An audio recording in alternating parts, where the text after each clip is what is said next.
ನಿಮಗೆ ಏನು ಸಮಸ್ಯೆ ಇತ್ತು? ಯಾವ ಥರ ಪ್ರಾಬ್ಲಮ್ ಇತ್ತು? ಭಾಳ ಇತ್ತು ಸರ್. ನಡು ನೋವು, ಕಾಲು ನೋವು, ಜೋಮ್ ಬರ್ತಾಯಿತ್ತು, ಫುಲ್ಲು ಜೋಮ್ ಬರ್ತಿದೆ ಸರ್. ಕೆಳಗೆ ಕುತ್ಕೊಳ್ಳೋಕೆ ಆಗ್ತಾಯಿದ್ದಿಲ್ಲ, ಒಗ್ಗಕ್ಕೆ ಆಗ್ತಾಯಿದ್ದಿಲ್ಲ.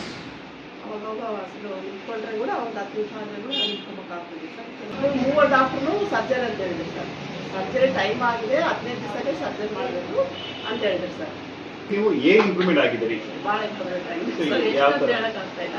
ಯಾವ ಥರ ಇಂಪ್ರೂವ್ಮೆಂಟ್? ಅದೇ ನೋವು ಕಮ್ಮಿ, ಪೇನ್ ಕಮ್ಮಿ ಆಗಿದೆ ಸರ್. ಫುಲ್ ಪೇನ್ ಸ್ಟಾರ್ಟಿಂಗಲ್ಲಿ ನನ್ನ ಪೇನ್ ಕಮ್ಮಿ ಆಗಿದೆ. ಫಸ್ಟ್ ಪಾಯಿಂಟ್ ಪೇನ್ ಕಮ್ಮಿ ಆಗಿದೆ.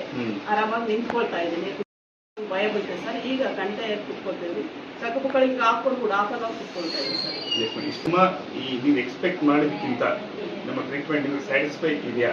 ಇದೆ ಸರ್. ನಮ್ಮ 100% ಇದೆ ಸರ್. ನಾನು ಫುಲ್ ಇದೆ ಸರ್.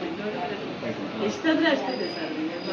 ಅದೇ ಇಲ್ಲ, ನೀವು ಆರೋಗ್ಯದಲ್ಲಿ ಇದ್ದು ಇಷ್ಟ ನನ್ನಂಗೆ ಎಷ್ಟೋ ಮಂದಿ ಮಾಡ್ಬೇಕಂತ ಅನ್ಕೋದೆ ಸರ್. ನನ್ನ ಸ್ಫೂರ್ತಿ ದೇವ್ರ ಅಲ್ಲ ಸರ್. ನಾನು ಅನ್ಕೋಬೋದು ಅದೇ ಅಲ್ಲ, ನಾನು ಆರಾಮಾಗಿದ್ದೀರ ಸರ್. ಹಂಗ ಎಲ್ಲರೂ ಬೇರೆ ಕೂಡ ಹಂಗೆ ಮಾಡ್ಬೇಕು.